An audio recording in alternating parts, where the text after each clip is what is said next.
Hello students, कैसे हैं आप सभी। मैं हूं आदर्श और मैं आईआईटी बीएचयू से मास्टर्स कर रहा हूं। और मैंने फिजिक्स और मैथ पढ़ाने के लिए यूट्यूब पर अभी रिसेंटली 2 चैनल क्रिएट किए हैं। कर्मा क्लासरूम फिजिक्स, जिस पर फिजिक्स पढ़ाऊंगा मैं, और कर्मा क्लासरूम मैथ के लिए। वो मैथ के लिए जो है सिर्फ कर्मा क्लासरूम है, और फिजिक्स के लिए कर्मा क्लासरूम फिजिक्स। ठीक है, तो हम इस पर फिजिक्स पढ़ रहे हैं और उस पर पढ़ रहे हैं मैथ। और वीडियो को स्किप मत करना कभी, कि बोर्ड वगैरह देख कर कर दो स्किप, क्योंकि डिजिटल बोर्ड वगैरह नहीं है मेरे पास अभी।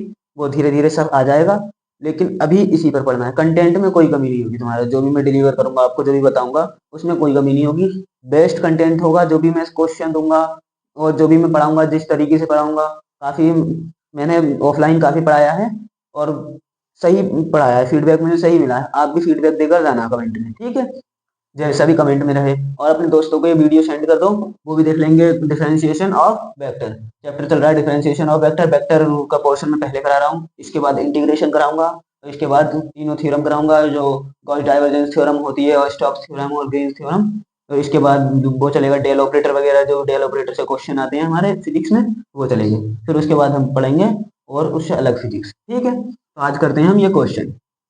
क्वेश्चन दिया है, a particle move along the curve x is equal to t की power 3 plus 1, y is equal to t की power 2, and z is equal to 2t plus 5, where t is the time.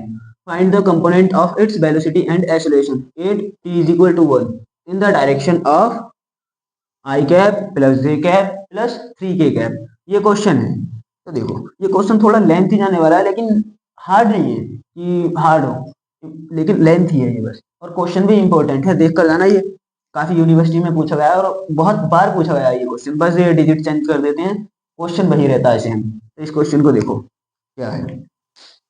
इसका position vector क्या होगा, ये निकालो पहले।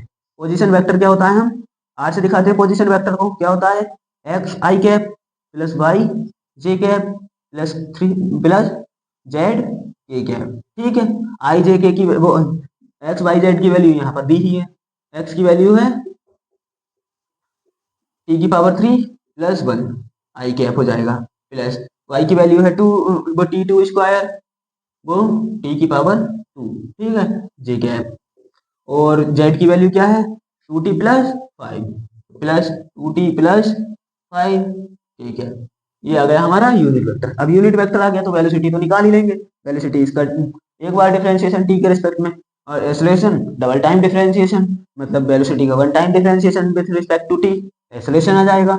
Acceleration और velocity पूछता तो इसका एक बार डिफरेंशिएट करते हैं हम टी के रिस्पेक्ट में, और एक्सेलरेशन पे 2 बार डिफरेंशिएट कर देते हैं, आ जाता है वेलोसिटी और एक्सेलरेशन। और 8t इज इक्वल टू 1 पर हो जाए तो t की जगह 1 रख देंगे, आ जाएगा 8t is equal to 1।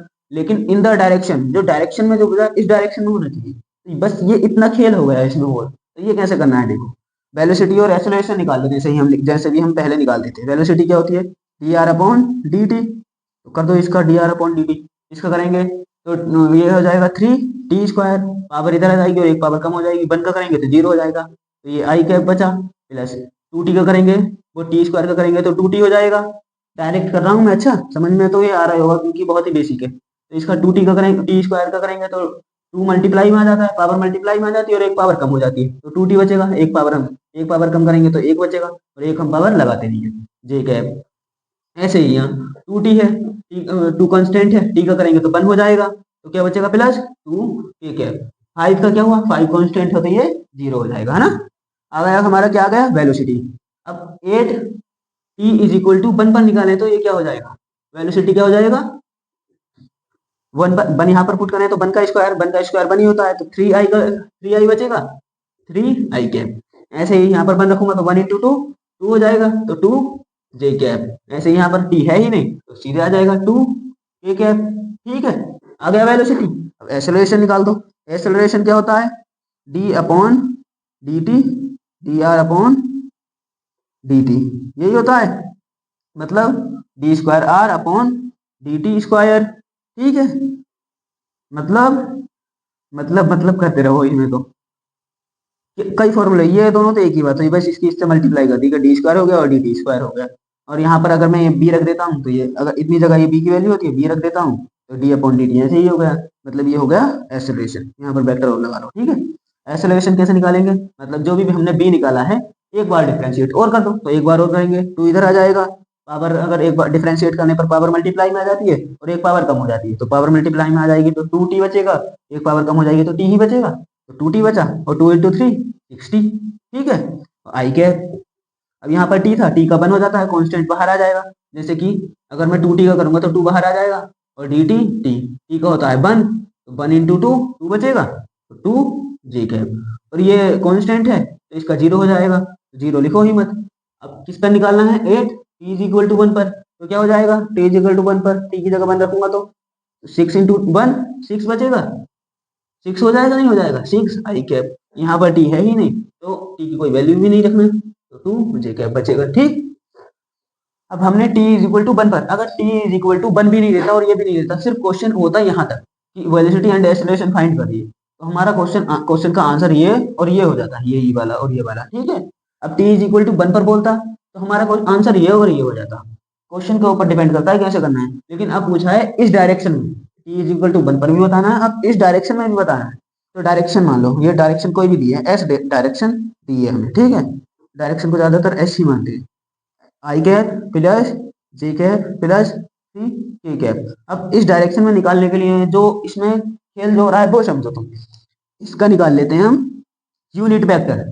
Unit vector मतलब जिसकी वैल्यू 1 हो, यूनिट वेक्टर मतलब जिसकी वैल्यू 1 हो। ठीक है, अब इसका यूनिट वेक्टर निकाल लेंगे, मतलब 1 आ जाएगा, और एक उसके साथ में आएगा डायरेक्शन के साथ में, मतलब डायरेक्शन का उसका जो मोड होगा 1 होगा यूनिट वेक्टर का। अब जो भी आएगा यूनिट वेक्टर इसकी मल्टीप्लाई इससे कर देंगे, अब 1 से इसकी मल्टीप्लाई करेंगे तो कुछ हो थोड़ी रहा है, इस पर कोई फर्क नहीं पड़ेगा, लेकिन इसकी डायरेक्शन इस डायरेक्शन में चेंज हो जाएगी, समझ गए। और ऐसे ही ये सेम, इसकी मल्टीप्लाई इसके यूनिट वेक्टर से करेंगे तो इस पर तो कोई फर्क नहीं पड़ेगा वैल्यू पर, क्योंकि यूनिट वेक्टर है मतलब 1 है, तो 1 से मल्टीप्लाई करेंगे तो कुछ फर्क थोड़ी पड़ने वाला है, लेकिन डायरेक्शन में इसकी डायरेक्शन में आ जाएगा, बोला है ना इन द डायरेक्शन। तो अब निकाल दो, हम इसका यूनिट वेक्टर निकाल देते हैं। यूनिट वेक्टर निकालने के लिए हमें मोड निकालना पड़ेगा पहले, तो मोड निकालोगे तो क्या होगा, इसका स्क्वायर मतलब 1 का स्क्वायर, फिर इसका स्क्वायर मतलब फिर से 1 का स्क्वायर, क्योंकि यहाँ जो होता है ए स्क्वायर, ए होता है यहाँ बी यहाँ सी, तो ए स्क्वायर बी स्क्वायर सी स्क्वायर करते हैं, तो 1 का स्क्वायर, 1 का स्क्वायर अब प्लस 3 का स्क्वायर, समझ रहे हो ना।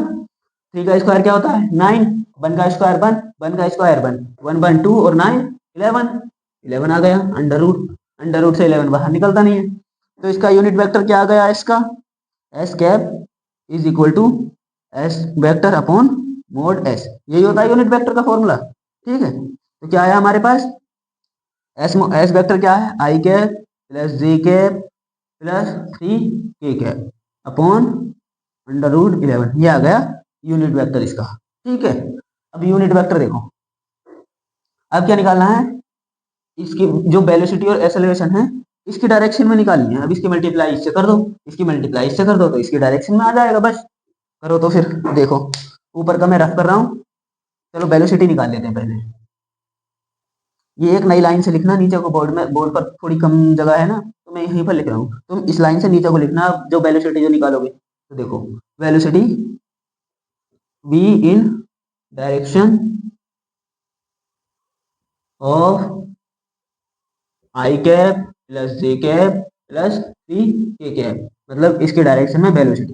तो कर दो, जो वेलोसिटी आई थी हमारी 3 आई कैप प्लस 2 जे कैप प्लस 2 के कैप, ये आया था, तो इसकी मल्टीप्लाई कर दो, डॉट प्रोडक्ट कर दो इसके साथ में, आई कैप जे कैप प्लस 3 के कैप, आई कैप जे cap plus 3 k cap upon under root 11 कर दो, आई का आई के साथ जाता है, जे का जे के साथ, और के का के साथ, तो क्या हो जाएगा 3 बन जा 3, आई इंटू आई 1, अब प्लस है प्लस प्लस प्लस होता है, यहाँ पर भी 1 है और यहाँ पर 2, 2 1 जा 2, अब यहाँ पर 2 है यहाँ पर 3, 2 3 जा 6, ठीक है, अपॉन अंडर रूट 11, क्योंकि 11 के यहाँ पर जो डिनोमिनेटर जो होगा, हर किसी का डिनोमिनेटर क्या होता है 1, 1 इंटू ये अंडर रूट ये ही आ जाएगा अंडर रूट 11। अब ये ऐड कर दो, 3 2 6 एंड 6 12, तो 12 अपॉन अंडर रूट 11, जो वेलोसिटी जो आ गई, velocity in the direction of this 12 upon 11 आ गई, तो वो 12 अपॉन अंडर रूट 11 आ गई। ऐसे ही एक्सेलरेशन फाइंड कर लो, इसकी मल्टीप्लाई फिर से अब इससे कर देना, तो क्या आ जाएगा देखते हैं, चलो क्या आता है, रफ कर दूं मैं, इसका स्क्रीनशॉट ले लो, चलो पहले स्क्रीनशॉट ले लिया, चलो आगे करते हैं। अरे यार, चलो ठीक है।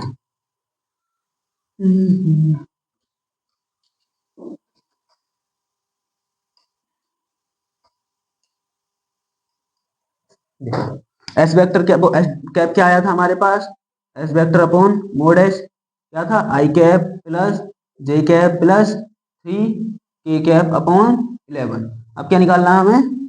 ए इन डायरेक्शन ऑफ एस की डायरेक्शन में ही तो निकालना है, तो इसके एस के यूनिट वेक्टर से मल्टीप्लाई कर दो। ये क्या है हमारा? 6 i cap plus 2 J cap, ये आया था, है ना? अब इसका जो डॉट प्रोडक्ट करना है इसके एस के यूनिट वेक्टर से करता हूँ। यूनिट वेक्टर से ही डॉट प्रोडक्ट क्यों कर रहे हैं? इसकी डायरेक्शन चेंज करने के लिए क्यों कर रहे हैं? मैंने अभी बताया था, यूनिट वेक्टर की वैल्यू जो होती है 1 होती है, रिजल्टेंट निकाल कर देखना है उसका 1 ही आएगा।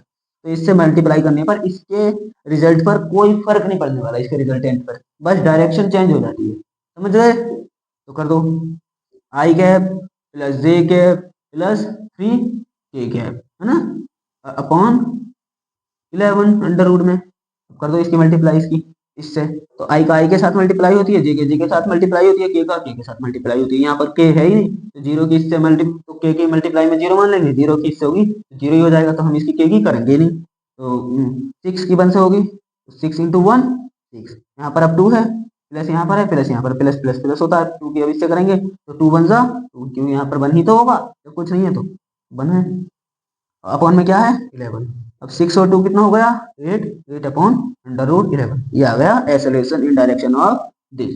ठीक है, ये हो गया हमारा आंसर, और एक आंसर हो गया हमारा ये वेलोसिटी ये और एक्सेलरेशन ये। लेकिन अगर यहाँ पर डायरेक्शन नहीं पूछता तो t इज इक्वल टू 1 पर हमने जो वेलोसिटी और एक्सेलरेशन ये जो निकाला था, ये एक्सेलरेशन और वेलोसिटी ये वाली थी, यही छोड़ देते।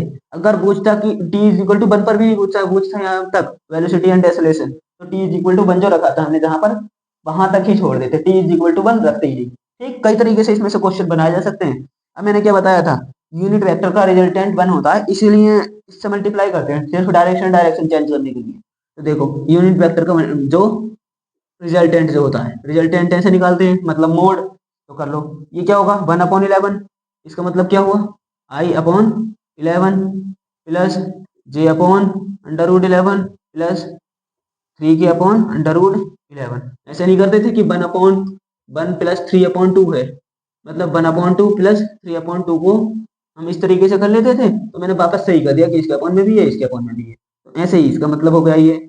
अब कर दो, जो रिजल्टेंट निकालते हैं कि इसका स्क्वायर फिर इसका स्क्वायर फिर इसका स्क्वायर, तो 1/11 तो ये होगा यहाँ पर, 1/√11 यहाँ इसका स्क्वायर कर दो, प्लस यहाँ का स्क्वायर कर दो 1/√11 का स्क्वायर, यहाँ पर अब यहाँ का स्क्वायर कर दो प्लस 3/√11 का स्क्वायर।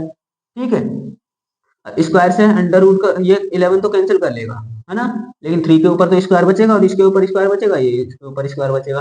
11 अपना स्क्वायर कैंसिल कर लेगा, वो अंडर रूट कैंसिल कर लेगा स्क्वायर से, तो 1 का स्क्वायर बचेगा, 1 का स्क्वायर 1/11 प्लस 1 का स्क्वायर 1/11, क्योंकि अंडर रूट कैंसिल हो गया स्क्वायर से।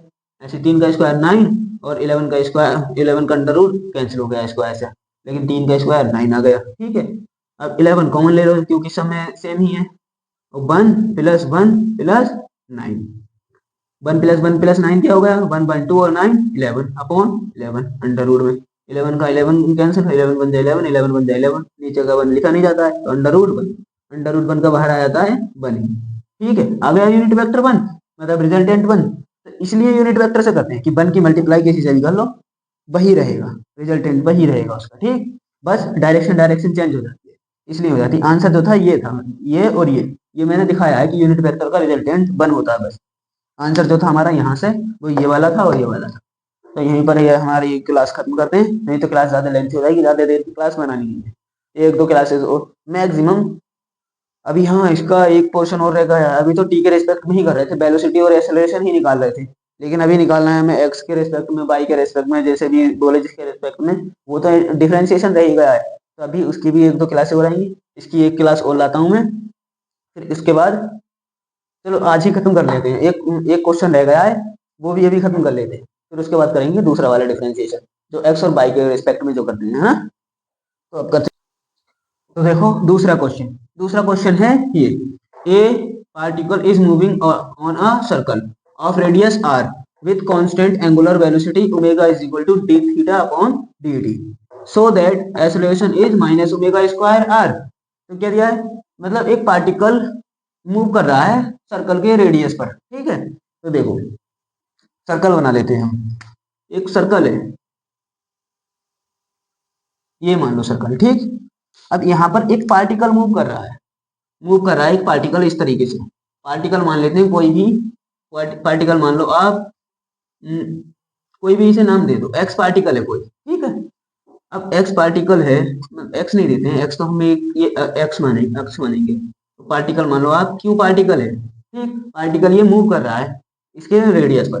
अब रेडियस क्या होगी, सेंटर से यही तो होगी रेडियस, रेडियस पर मूव कर रहा है। अब ये हो गया हमारा एक्स एक्सिस, ठीक, और ये हो गया आई कैप जो यूनिट वेक्टर हो गया एक्स एक्सिस के उसमें, और ये हो गया वाई एक्सिस, इसके डायरेक्शन में यूनिट वेक्टर होता है जे कैप, ठीक है। अब यहाँ पर जे कैप है वाई का unit vector and I is unit vector along x axis. अब आर जो होगा आर कैप, वो आर जो होगा ये रेडियस, रेडियस का रिजल्टेंट क्या होगा, आर इज इक्वल टू क्या होता है इसका, a cos theta i cap plus a sine theta, a नहीं आर, आर आर क्योंकि आर दिया है ना रेडियस में यहाँ पर, r r cos theta i cap plus r sine theta j cap, ठीक है। और इसे मान लो आप कोई और आर, यहाँ पर ये जो रेडियस है ये आर है, लेकिन जो रिजल्टेंट जो निकाल रहे हैं हम कोई और आर मान लो, ये मान लेते हैं, ठीक है। ये हो गया हमारा इसकी इक्वेशन। अब निकाल दो, क्या पूछा है, एक्सेलरेशन। एक्सेलरेशन निकालने के लिए हमें क्या करना पड़ेगा, two time differentiation with respect to t, two time differentiation with respect to t. तो कर दो इसका, फर्स्ट टाइम करो टी के रिस्पेक्ट में, तो क्या आ जाएगा, आर जो है यहाँ पर कांस्टेंट है, एक रेडियस है, रेडियस कांस्टेंट होती है तो इसका डिफरेंशिएशन होगा नहीं, cos थीटा करो टी के रिस्पेक्ट में, क्या हो जाएगा, आर कांस्टेंट है तो आर बाहर आ जाएगा, इसका करेंगे तो माइनस साइन थीटा आ जाएगा, तो आर माइनस माइनस बाहर ले लो साइन थीटा। अब थीटा का कर दिया, साइन थीटा का कर दिया, कोस का कर दिया, अब थीटा का करो D upon d T theta, ठीक है। किसके अलोंग है, वो आई के अलोंग है, आई के अलोंग आई कैप के। ऐसे ही अब ये करो, आर साइन थीटा का क्या होता है कोस थीटा, अब थीटा का करो D theta upon d T, क्योंकि थीटा का भी तो करना पड़ेगा इंटीग्रेशन टी के रेस्पेक्ट में, और किसके अलोंग में है ये, जे के अलोंग में है, ठीक। अब D theta upon d T क्या दिया है हमें, ओमेगा, तो D theta upon d T की जगह ओमेगा रख लो और ओमेगा ले आते हैं आर के बराबर, आर ओमेगा हो जाएगा, माइनस यहाँ पर है sine theta i cap plus r omega cos theta j cap, ठीक है। ये हो गया, यहाँ तक समझ में आ गया। अब जो भी हमारा D gamma upon d T आया है, ये गामा मान लो पोजीशन वेक्टर, ठीक, तो इसका पोजीशन वेक्टर ये आया, इसका एक बार डिफरेंशिएशन कर दिया टी के रेस्पेक्ट में, अब कर दिया दूसरी टाइम, अब दूसरी बार करते हैं, चलो डी अपॉन डी टी करते हैं, D upon D gamma upon d T का, तो क्या हो जाएगा हमारा ये D square gamma upon d T, जो कि हमारा होता है एक्सेलरेशन। करो तुम, अब इसको करेंगे। अब आर ओमेगा तो ये कांस्टेंट है, ओमेगा क्या है कांस्टेंट, क्योंकि बोला है कांस्टेंट एंगुलर वेलोसिटी ओमेगा, तो कांस्टेंट बोला है कांस्टेंट, और आर भी कांस्टेंट है तो ये बाहर आ जाएगा। साइन थीटा का क्या होता है cos थीटा, तो कर दो माइनस आर ओमेगा, इसका होगा तो इसका डिफरेंशिएशन होगा cos थीटा हो जाएगा, और फिर थीटा का करेंगे तो D theta upon d T, ये है क्या है आई के अलोंग में, ठीक है। अब फिर से इसका करो आर का, अब cos थीटा का करेंगे तो माइनस हो जाएगा, माइनस यहाँ आकर minus plus minus, r omega क्या था कांस्टेंट था, ये बाहर आ जाएगा, cos थीटा क्या होगा साइन थीटा, वो भी माइनस का, माइनस का मैंने माइनस इधर ले लिया। अब थीटा का करो दोबारा, तो थीटा अपॉन डी टी हो जाएगा, और किसके अलोंग में है जे के अलोंग में, और D theta upon d T क्या होता है ओमेगा, ओमेगा होता है ये, तो ओमेगा आ जाएगा इधर और ये भी इधर आ जाएगा, तो क्या हो जाएगा पहले से एक ओमेगा, तो क्या हो जाएगा यहाँ पर omega square, r omega square cos theta d theta upon d t, नहीं ये तो हमने ओमेगा में चेंज कर दिया, तो ये क्या हो जाएगा आई कैप, ठीक है।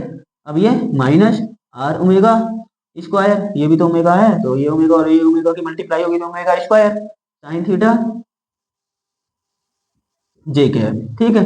ओमेगा और ये ओमेगा दोनों जगह ओमेगा स्क्वायर है, तो ओमेगा स्क्वायर क्या ले लेते हैं हम, कॉमन। कॉमन ले लो ओमेगा स्क्वायर। ओमेगा स्क्वायर जब कॉमन आ जाएगा तो ये आ गया बाहर, और माइनस भी कॉमन ले लो, माइनस दोनों जगह है, तो क्या बचेगा हमारा r cos theta i cap minus r omega square sine theta j cap, ठीक है। नहीं, ओमेगा स्क्वायर ले लिया था हमने कॉमन। अब ये क्या दिया है हमें, यहाँ पर क्या माना था हमें, गामा।